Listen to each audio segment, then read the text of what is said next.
छात्राओं, श्रीमती रामकुमारी पीजी महिला महाविद्यालय की स्मार्ट क्लासरूम में आप समस्त छात्राओं का स्वागत है।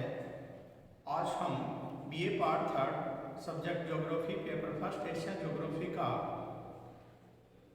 नेक्स्ट टॉपिक सीखने का प्रयास कर रहे हैं। छात्राओं, वीडियो पार्ट सेकंड में हमने जो टॉपिक शामिल किया है वह है एशिया का अफवाह तंत्र। There are the drainage systems of Asia. हम पार्ट फर्स्ट में जान पाए हैं कि there are importance of the drainage systems और there are means of drainage systems, और इसके साथ साथ आज हमें जो जानना है उसमें इस क्वेश्चंस में बनने वाले जो टॉपिक्स है और उनका जो डिटेल बन पा रहा है के संबंध में हम सीखने का प्रयास करेंगे। वीडियो देखने से पहले सब्सक्राइब करें, पसंद आए समझ में आए तब शेयर करें और वीडियो बीच में स्टॉप करके बार बार सुनना है। और जो टॉपिक पॉइंट्स बोर्ड पर दिखाई दे रहे हैं और जो हम लिख पा रहे हैं ये है आपको नोटबुक में लिखना है। छात्राओं, नोट्स तो कंप्लीट तब होगा ना जब आप नोटबुक में लिखेंगे। जी हाँ, हम कल तक पार्ट फर्स्ट में जान पाए हैं there are the definitions of the drainage systems related of the एशियाई ड्रेनेज सिस्टम्स है। उसमें हमने प्रोफेसर कृषि महोदय के विचार को जानने का प्रयास किया है। सेकंड में जो है प्रोफेसर बुर्रार्ड एवं सिडनी महोदय के विचारों को भी हमने सीखा है। इस प्रकार हम यह जान पाए हैं कि मध्य एशिया हाई एशिया से अनेक छोटी नदियां जो है उत्तर दक्षिण पूर्व पश्चिम की ओर प्रवाहित होती है। क्रमशः उत्तरी आर्कटिक सागर, क्रमशः प्रशांत महासागर, क्रमशः हिंद महासागर और क्रमशः भूमध्य सागर में गिरती है। परिणाम स्वरूप एशियाई अफवाह तंत्र के संदर्भ में एक पैसेज हम सीखने का प्रयास कर रहे हैं। आप सुनने के साथ साथ में लिखने का भी प्रयास कीजिएगा।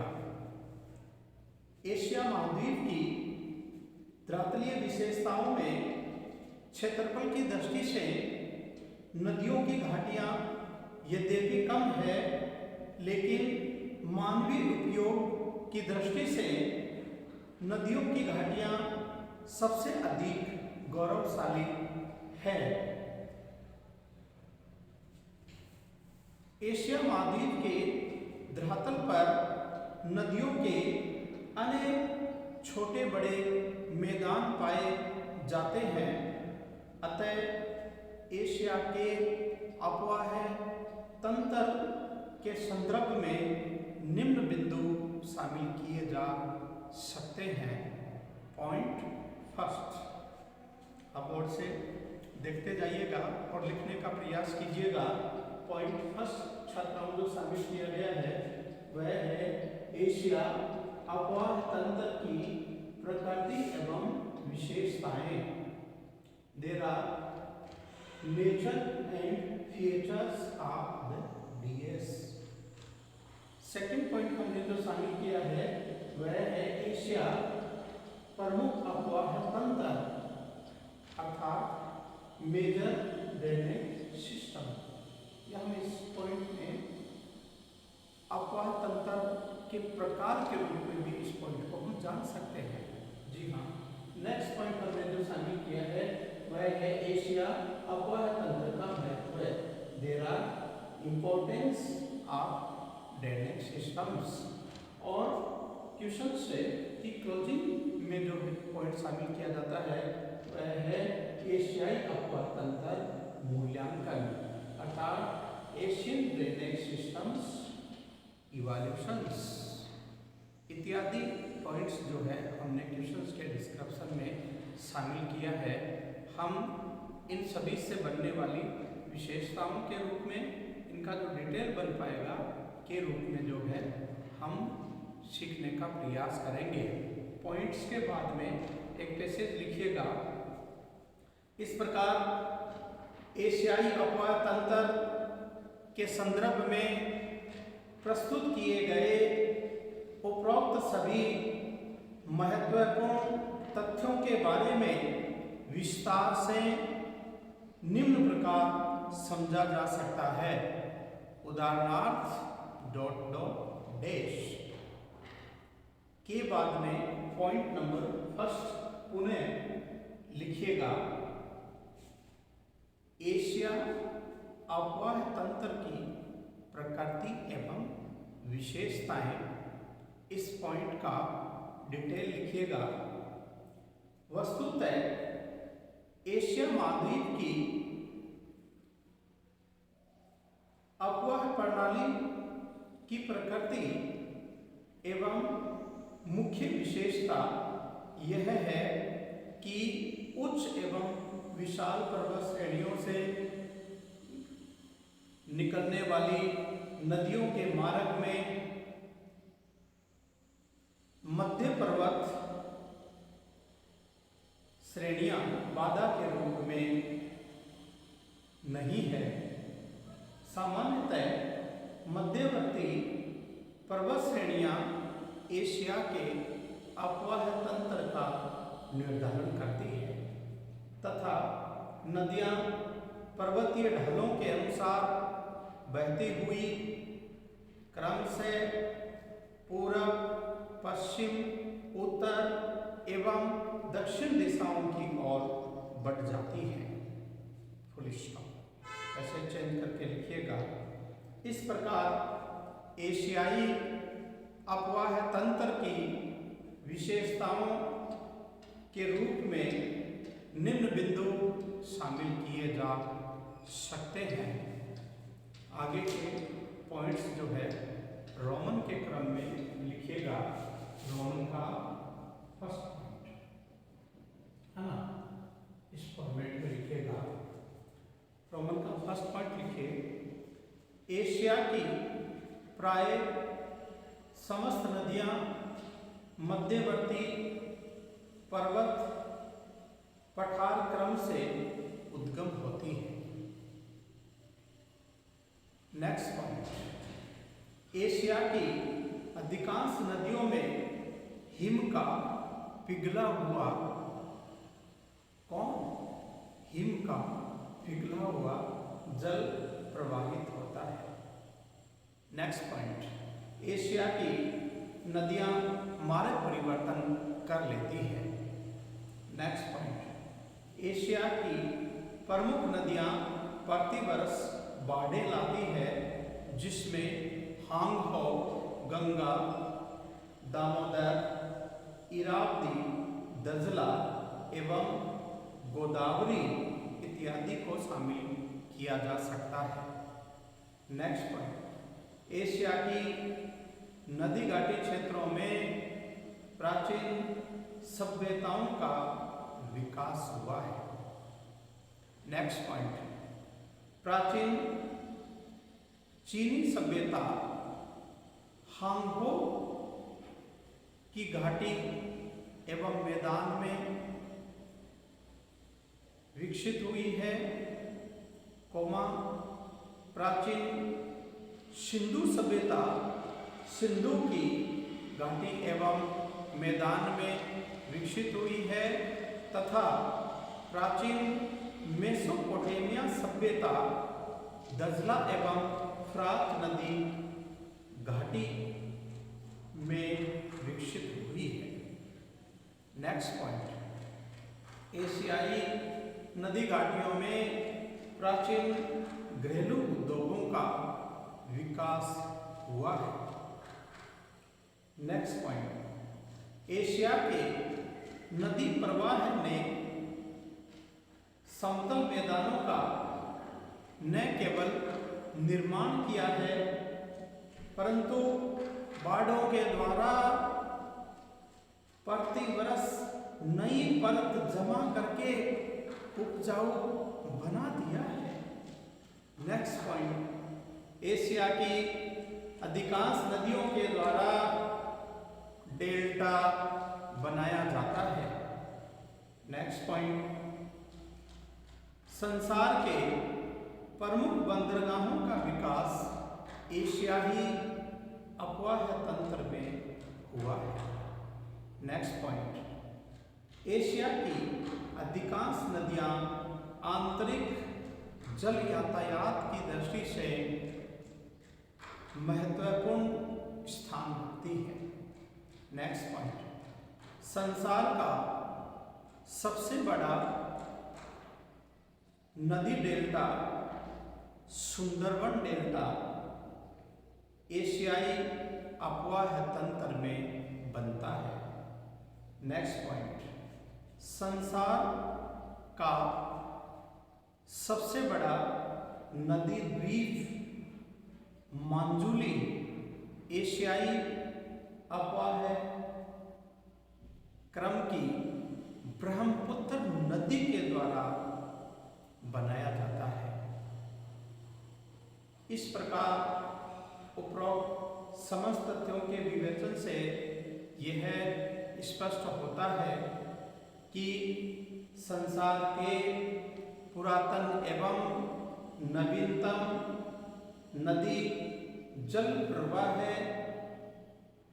तंत्र एशिया के धरातल पर पाए जाते हैं और प्रवाह के निर्धारण में भौतिक प्रदेशों का महत्वपूर्ण योगदान रहा है।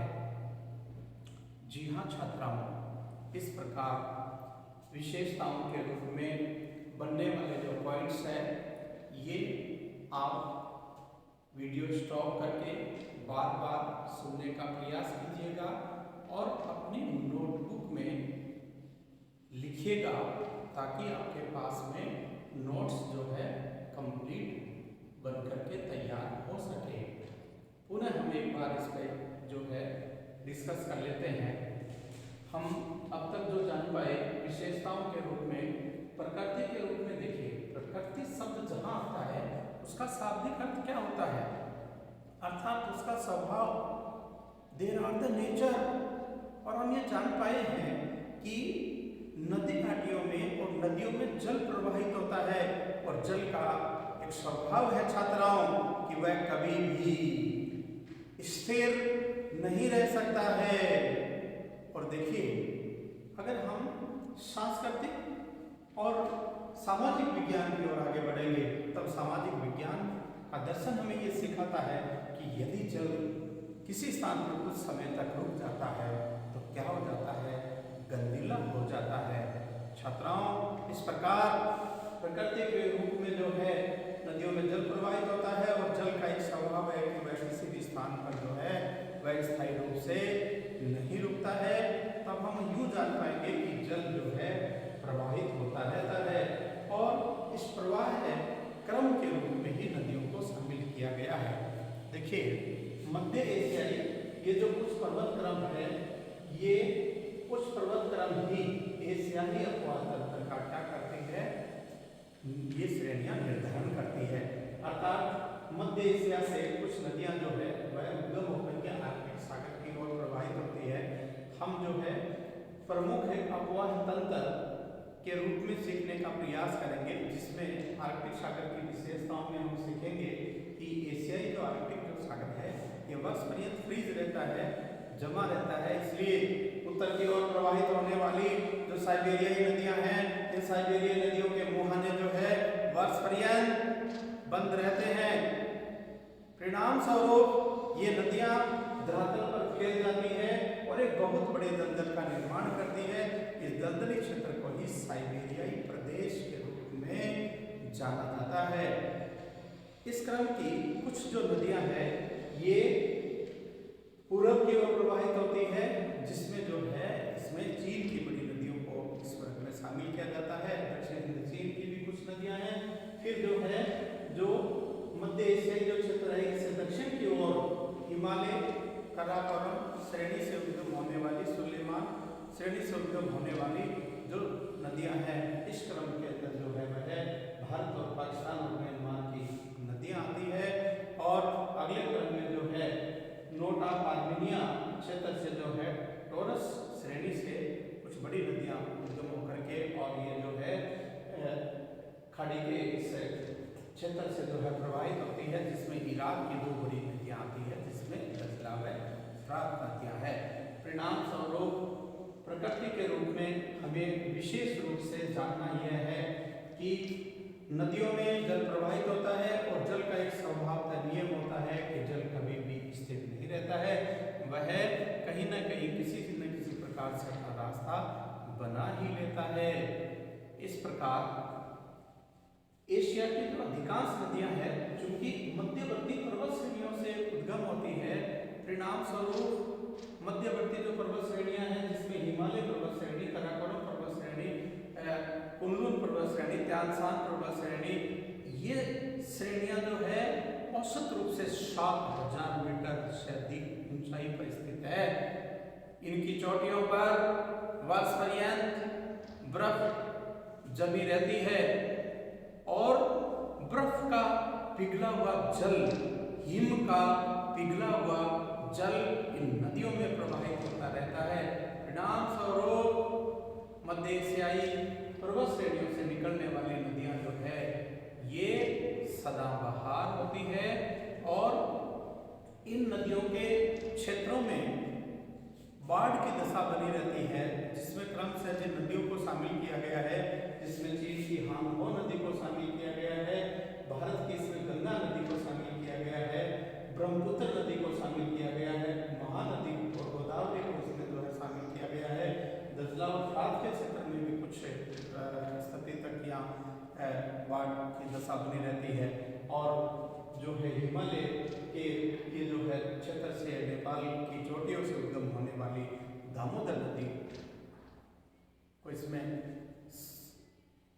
शामिल किया गया है, जो कि अधिकांशतः जो है बाढ़ें बनाती है। छात्राओं, नेपाल के क्षेत्र से जो कोसी नदी बिहार में से होकर के प्रवाहित होती है, ये नदी भी क्या है, बाढ़ें अधिक बनाती है।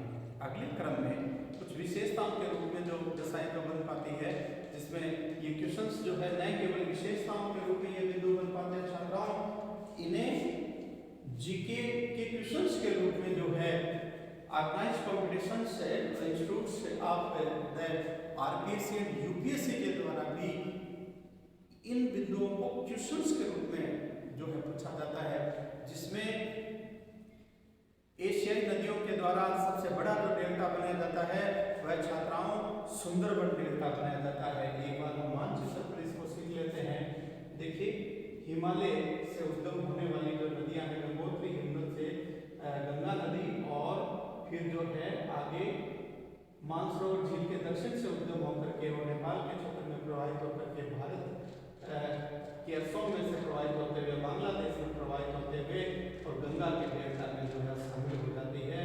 इस प्रकार ये दोनों नदियां यहाँ मिल करके और जिस बड़े डेल्टा का निर्माण करती है, इस डेल्टा को छात्राओं सुंदरबन डेल्टा के नाम से पुकारा जाता है, जो कि क्षेत्रफल की दृष्टि से संसार का सबसे बड़ा डेल्टा है। इसी प्रकार छात्राओं, जो जीके का नेक्स्ट क्वेश्चन जो बनता है कि नदियों के द्वारा बनाए जाने वाले जो द्वीप है, इन द्वीपों में से ब्रह्मपुत्र नदी असम की घाटी में जो है, यहाँ जो सबसे बड़ा जो नदी द्वीप है ये मांजुली सबसे बड़ा नदी द्वीप है, जो कि भारत असम में स्थित है और ब्रह्मपुत्र नदी के द्वारा बनाया जाता है। इस प्रकार आज हम प्रकृति और विशेषताओं को पार्ट सेकंड के रूप में जान पाए हैं। हमें छात्राओं इंतजार रहेगा आपके कमेंट्स का, जिसके आधार पर हम आवश्यक परिवर्तन कर सकेंगे। धन्यवाद।